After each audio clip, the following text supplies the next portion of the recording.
Saludos amigos, bienvenidos al podcast de Perspectiva Actual en ruta a las elecciones de 2024.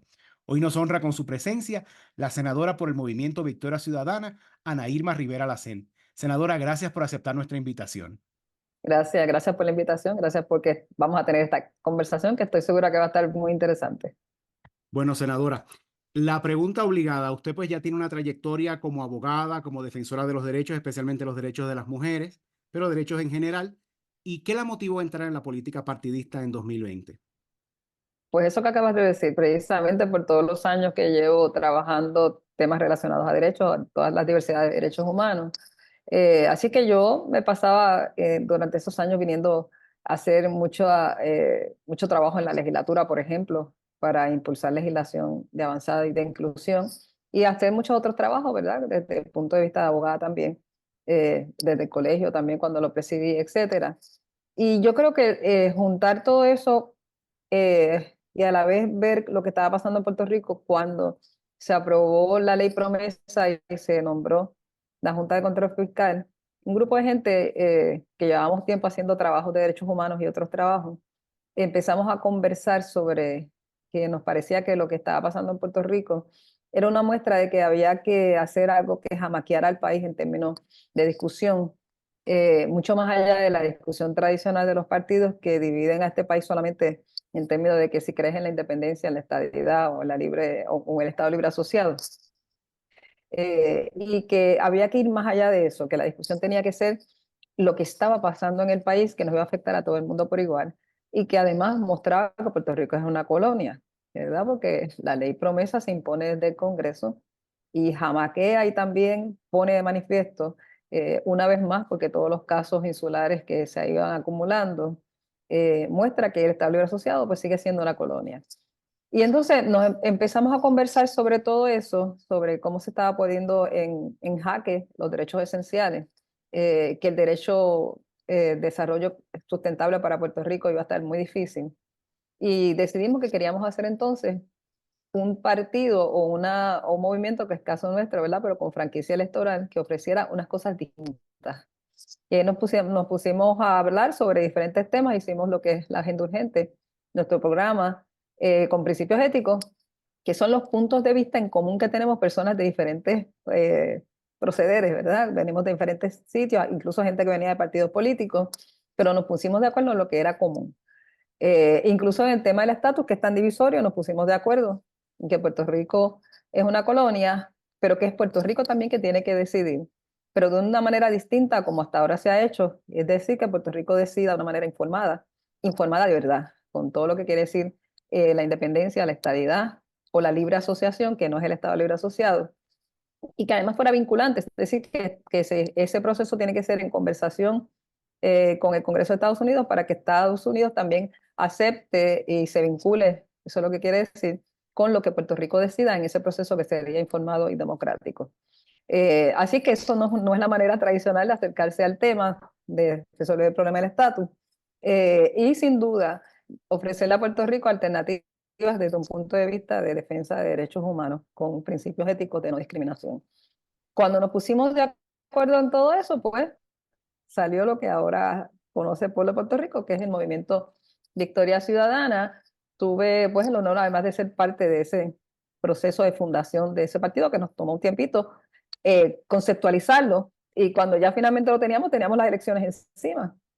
Nos arriesgamos, fuimos a las elecciones, anunciamos un 11 de marzo del 2019 en el Teatro Tapia formalmente que habíamos hecho este partido, y la carrera contra el tiempo para las elecciones del 2020. Mucha gente juraba que no lo íbamos a lograr, pero lo logramos, y no solamente lo logramos, sino que contra todo pronóstico nos convertimos en la tercera fuerza política.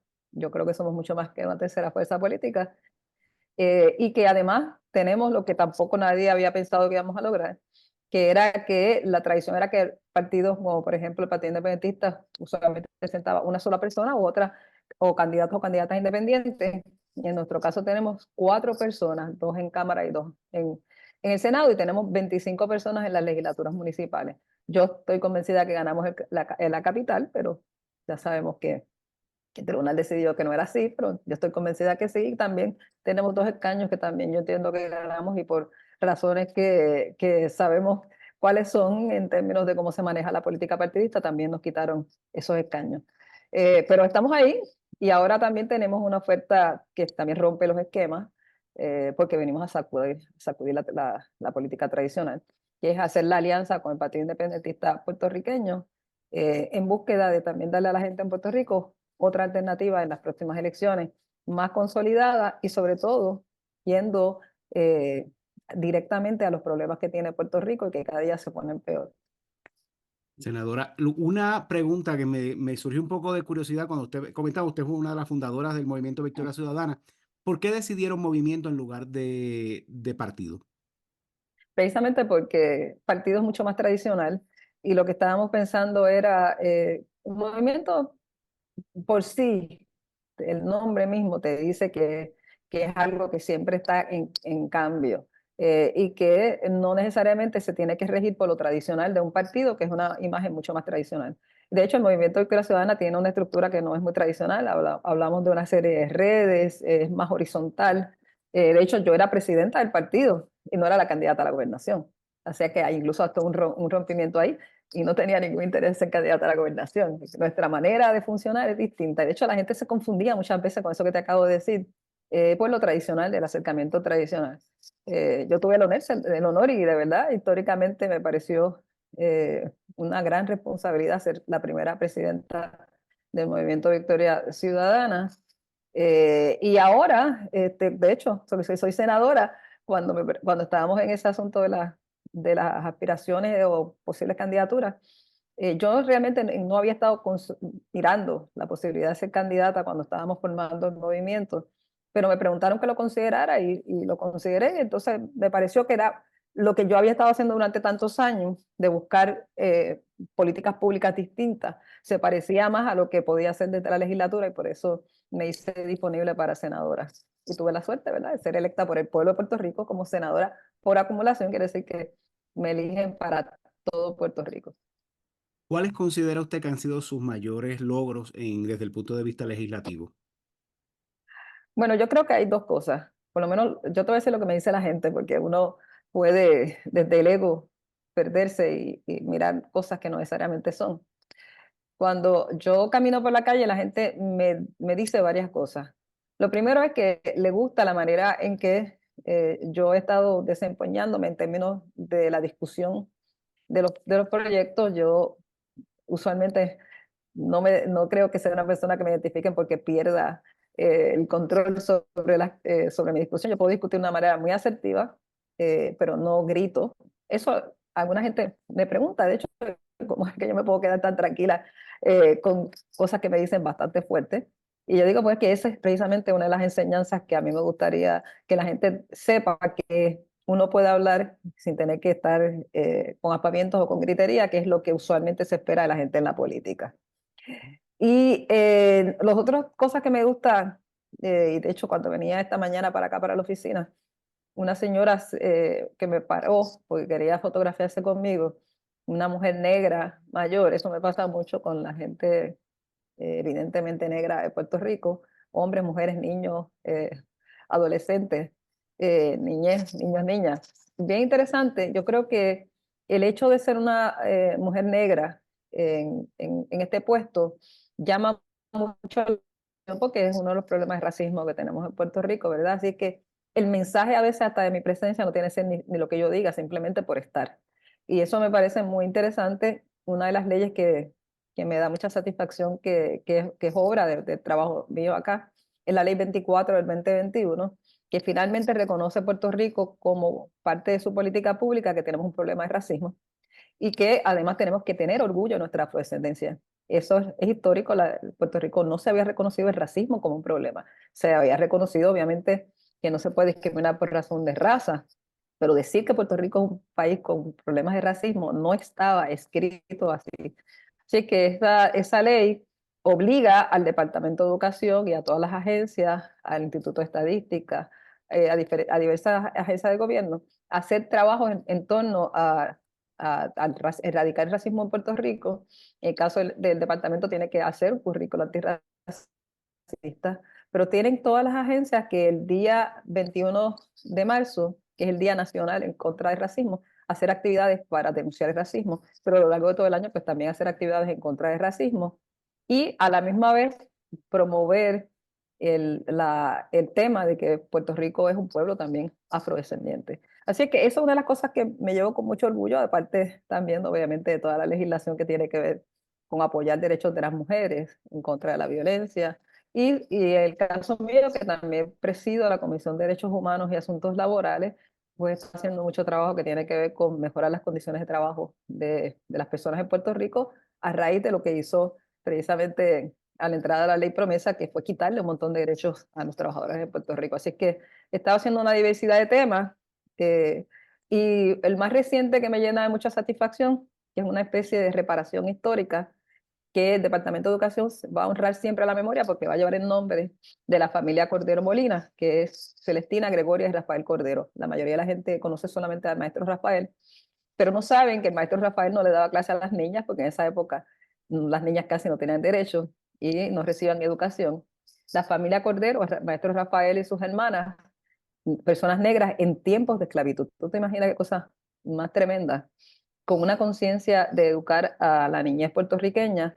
En el caso de las dos hermanas, sobre todo Celestina, buscó siempre que se les reconociera como maestra, fundó escuelas para niñas en Puerto Rico, en esos momentos, como te digo, mujer negra, libre, pero en tiempo de esclavitud. Así es que hay una reparación histórica importante que había que hacerle a esta familia completa, y en la medida en que honramos a Celestina, a Gregoria, la otra hermana, y al maestro Rafael también, a las dos maestras y al maestro, honramos también al papá y la mamá, que fueron realmente quienes le enseñaron a sus hijas y a sus hijos todo el amor a la educación, y también eran personas negras libres en tiempos de esclavitud. Así que estamos reparando una memoria histórica de una familia que tenía mucha conciencia de lo que hoy conocemos como el derecho a la educación pública. Así que por eso es importante haberle puesto el nombre a esta familia al Departamento de Educación.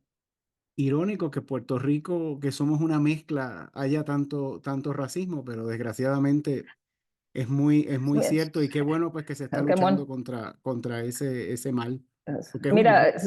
es un mal, claro, y lo tenemos que... la primera manera de erradicarlo es reconocerlo. No, no taparlo, echarlo debajo de la alfombra, como se dice por ahí. Hay que reconocerlo. Uno tiene que reconocer estos problemas, lo mismo los problemas de la violencia hacia las mujeres, la prejuicio contra la comunidad LGBTIQ, todo eso hay que reconocerlo, la xenofobia, para poderlo combatir. Cuando a mí me preguntan qué es lo más que yo diría que he sufrido, aparte de las cosas que te puedo, todas las que te he estado enumerando como cosas muy buenas, también te puedo decir que yo he sufrido mucho racismo. Si de todas las identidades que me pueden identificar, que pueden tener muchos prejuicios, ¿verdad? El racismo es la más que he sufrido, pero de una manera bárbara. Bueno, desde la época de la campaña, que empecé la campaña hacia el Senado, y ahora durante el tiempo de ser senadora, lo más que yo recibo de la gente que no me quiere, pues recibo mucho cariño, pero la gente que no me quiere son memes, comentarios racistas, pero de una manera que tú no te puedes imaginar. Algunos rayan incluso hasta la amenaza a la integridad de mi vida o de mi seguridad. Y te lo estoy diciendo en serio, no eso que te estoy diciendo. Y es una cosa muy fuerte y me da a pensar a mí que Puerto Rico tiene un problema de racismo, pero mucho más fuerte de lo que como país queremos reconocer. Senadora, vamos ahora a Washington. De ser electa, de ser candidata, porque este fin de semana se decide finalmente quién va a ser el candidato de Victoria Ciudadana, ¿verdad? Eso es así. De hecho, mucha gente me pregunta que dan por sentado, bueno, ¿cómo es posible que tú vayas ahí? Bueno, pues así es el proceso abierto y democrático. Hay un compañero que también le interesa el puesto, así que aquí no hay nada planchado.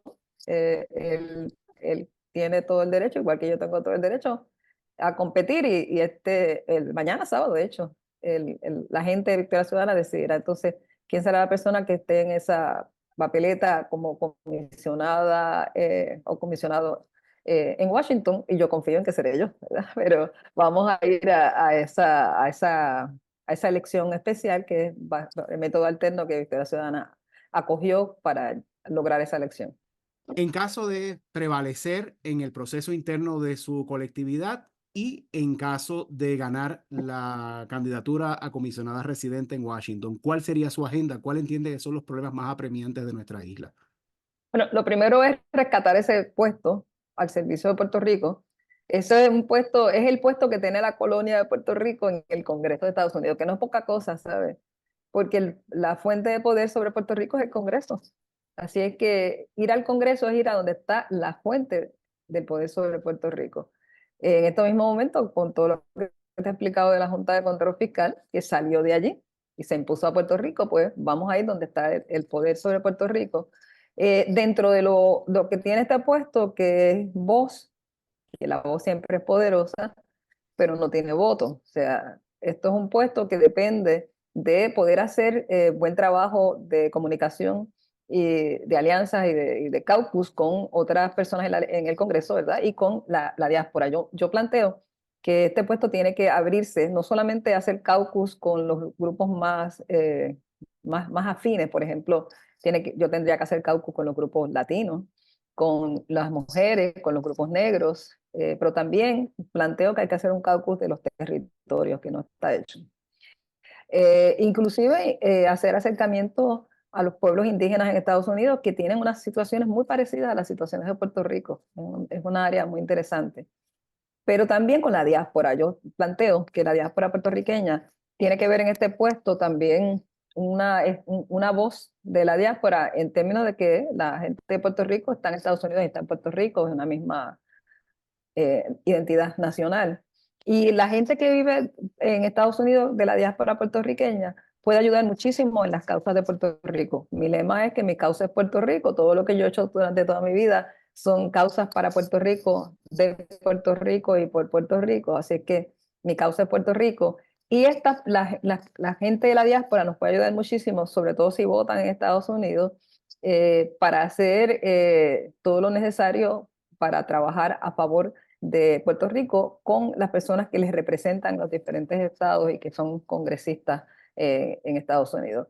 Y quienes no votan en Estados Unidos por la razón que sea, o ya sea porque no necesariamente están permanentemente en Estados Unidos, que hay mucha gente que va y viene, o hay gente que viven allá pero no votan. Pero todas esas personas pueden identificarse con Puerto Rico porque definitivamente son nuestra diáspora, son parte de la entidad nacional, pero además siempre hay una comunicación con Puerto Rico y esa comunicación con Puerto Rico es importante para echar adelante las causas nuestras. Así que mi planteamiento de darle mucho espacio a la diáspora ha tenido mucho eco. Yo he estado recibiendo una cantidad desde que lo dije, ya yo me he empezado a reunir con gente de diferentes organizaciones de la diáspora que ven con muy buenos ojos que yo esté planteando el asunto de la diáspora. Pero también estoy planteando que esta posición no se puede ver solamente como un sitio de ir a buscar fondos federales, que usualmente también es lo que se dice. Y buscar fondos federales en ocasiones es hasta unas fórmulas que hay que sí, hay que estar pendiente de que se cumplan o mejorarlas. Pero yo diría que lo más importante de los fondos es, como dicen los americanos, follow the money. O sea, es cuando llegan a Puerto Rico, que realmente se usen para lo que se supone que se van a usar. Sobre todo para combatir la corrupción que tiene el no saber qué pasa con los fondos una vez llegan a Puerto Rico y tú sabes que hay una manera de que van pasando por diferentes capas de contratación y de otras cosas y al final, cuando llega, si es que llega, llegan muy tarde y bien menguados. Así es que eso es parte de lo que yo entiendo que esta posición también tiene que hacer. Y con el tema del estatus, como te explicaba, pues buscar una manera en que Puerto Rico realmente tenga un proceso justo, informado y vinculante para la búsqueda de la solución del tema del estatus y no estar prometiendo que una vez una persona se siente allí, como ha pasado en los últimos años, va a traer mágicamente una de las fórmulas de estatus. Eso no es cierto, eso no va a pasar. Porque así no es como se solucionan los problemas de estatus en ningún sitio. Siempre es un proceso y siempre toma tiempo, porque lo más importante es que las personas sepan para cada fórmula cuál es el proceso. Y lo más importante es que la gente pueda contestar todas las preguntas que tenga para cada fórmula. Y las únicas que el derecho internacional reconocen son la estadidad, que es la integración en el derecho internacional, y es interesante que la gente dice que esa no es una fórmula descolonizadora, pero sí lo es porque los 50 estados de Estados Unidos no son colonias de Estados Unidos, son Estados Unidos. Son los estados que están unidos, por eso el nombre de Estados Unidos. En la independencia, que es la más que la gente puede reconocer así como una fórmula descolonizadora, que tampoco es automática, porque también hay que entrar en procesos con Estados Unidos, ya sea yo diría, de compensación por tantos años de colonia, cómo sería el phase out de ser colonia de Estados Unidos para hacer, colocar a Puerto Rico en posiciones de desarrollo sostenible y sustentable, etcétera. En el caso de la libre asociación, que no es el Estado libre asociado, eso es una fórmula que también se reconoce, donde son dos estados soberanos, en este caso sería Estados Unidos y Puerto Rico, negociando la manera en que como estados soberanos van a tener una negociación de vida. Se parece al Estado libre asociado, pero no lo es, porque el poder de la libre asociación no está en el Congreso, sino que estaría en el pueblo de Puerto Rico. La libre asociación la tiene Estados Unidos con otros sitios, hay las Islas Marshall, hay otros sitios donde ya, de hecho, están negociando varios pactos de libre asociación cada cierto tiempo, porque eso no es permanentemente, eso se renegocia todo el tiempo, todo el tiempo, obviamente como son dos estados soberanos que están negociando, pues siempre pueden haber cosas que una de las dos partes quiera cambiar. Así es que ese es un estado súper interesante, el asunto de la libre asociación, que aquí casi no se habla y parecería un invento, pero que hay otras partes del mundo, incluso de Estados Unidos, que tienen ese estatus. Así, y el Estado, que quizás la gente más conoce, que como te decía, que en el derecho internacional se llama integración, también es un proceso porque no es automático. Yo creo que la gente tiene muchas preguntas que tienen que ver con el idioma, con diferentes cosas, y que creo que todas son preguntas muy válidas en cualquiera de los tres fórmulas de estatus, y todas las preguntas tienen que ser contestadas para que la gente pueda tomar una decisión informada. Ese proceso toma un poco de tiempo, el tiempo que tenga que tomar para que la decisión sea la que la gente, la mayoría de la gente en Puerto Rico pueda tomar y que podamos vivir como país con una decisión informada y vinculante para que el Congreso de Estados Unidos respete lo que el pueblo de Puerto Rico decida. ¿Tienen ustedes un plan alterno en caso de que no prevalezca en el tribunal en la demanda que presentó el Partido Popular Democrático? ¿Y cuál entiende usted que es la motivación? Yo voy a empezar con la motivación. La motivación de ese pleito es realmente tratar de sacarnos de la carrera. Victoria Ciudadana usó el método alterno, que es una manera distinta de escoger cuando hay más de una persona interesada a un puesto donde solamente hay una cantidad limitada de espacios. En las elecciones del 2020 usamos método alterno. Hubo una persona que retó a nuestra candidata a la gobernación y ya tuvo el derecho a ser candidata y hubo otra elección y fue por método alterno. Es decir, que no hubo fondos del gobierno de Puerto Rico, fondos del pueblo de Puerto Rico. No le costó nada al pueblo de Puerto Rico porque el método alterno no lo paga el pueblo de Puerto Rico. Esa es una diferencia con las primarias, donde se hacen papeletas y se usa las facilidades del pueblo de Puerto Rico y cuesta mucho dinero. Y por eso es que entonces hay que recoger endosos y toda esa reglamentación que tiene. En el caso del método alterno, la manera en que se hace se parece mucho porque las personas para votar tienen que ser personas que que sean electores o electoras bona fide, o sea, tienen que estar reconocidos como con su tarjeta electoral, etcétera, y tienen obviamente que ser integrantes de Victoria Ciudadana. Pero no recogemos endosos, porque el método alterno, como te explico, es distinto. Es igualmente válida. Hicimos el reglamento para método alterno en las elecciones pasadas, igual que lo hicimos en esta. Pero en las elecciones pasadas no nos estaban tomando en serio y no tenían miedo nuestro poder político. En estas elecciones sí. De momento se dieron cuenta que seguíamos para adelante, igual que en las elecciones pasadas con método alterno, y de momento candidatos y candidatas que tienen que recoger endosos, y lo único que se están agarrando es de eso.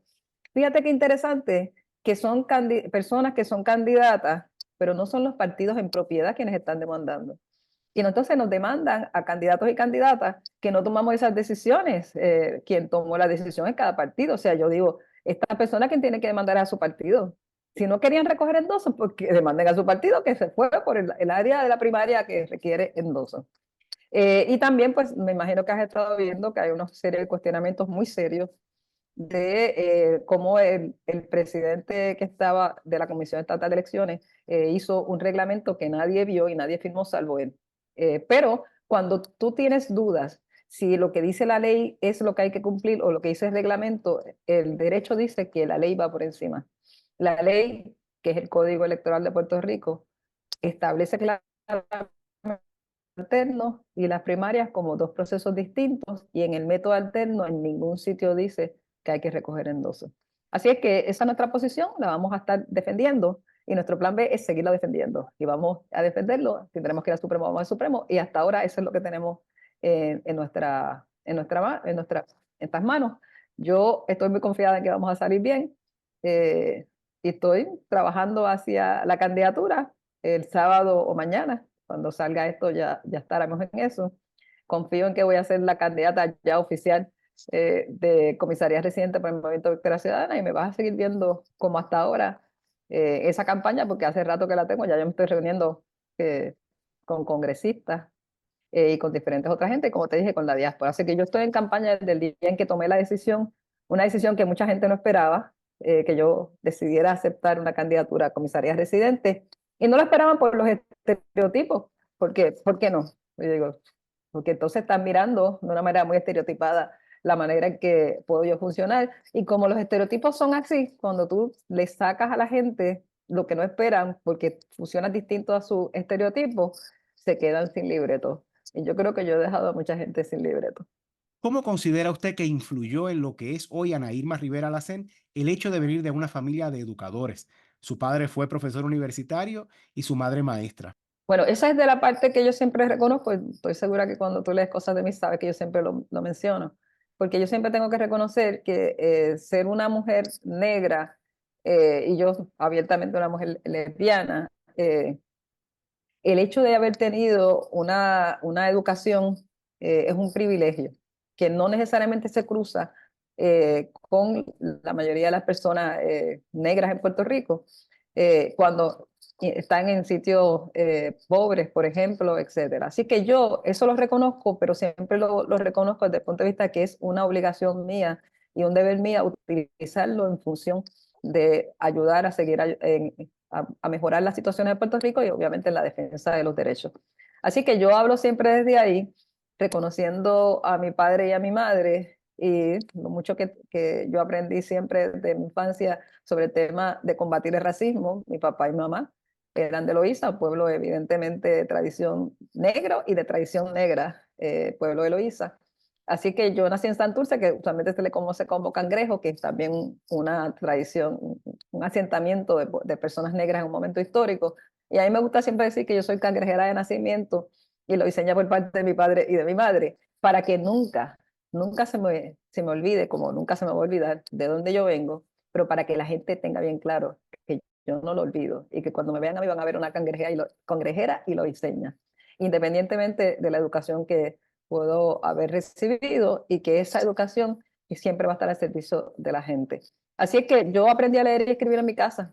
Mi papá me enseñó a leer y escribir, y en mi casa había muchos libros, era la biblioteca del vecindario.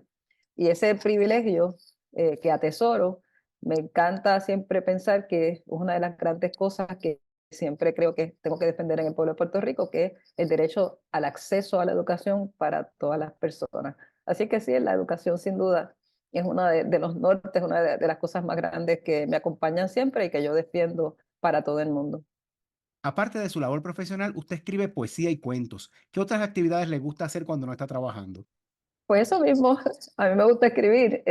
Escribir ensayos y eso, pues eso es como trabajo, ¿verdad? Porque escribo ensayos de diferentes cosas, de derecho, género, raza, muchos temas. Pero yo escribo poesía, escribo prosa poética, y eso me gusta, incluso me gustaría sacar más tiempo del que puedo sacar en ocasiones, pero siempre escribo algo, porque el escribir poesía ayuda no solamente a centrar, en mi caso me ayuda a centrar mi ser completo, sino que también me ayuda a mantenerme en contacto con otras cosas, eh, eh, no solamente personales, sino en términos generales. Me parece que escribir poesía te contacta a ti con el universo en muchos sentidos. Así que es una de las cosas que más me gusta. Bueno, Y meditar, a mí me gusta meditar mucho. bueno, senadora, muchísimas gracias por su tiempo y por compartir con nosotros sus ideas y sus propuestas. Próximamente estaremos continuando con esta sección de Rumbo a las elecciones 2024. Mucho éxito.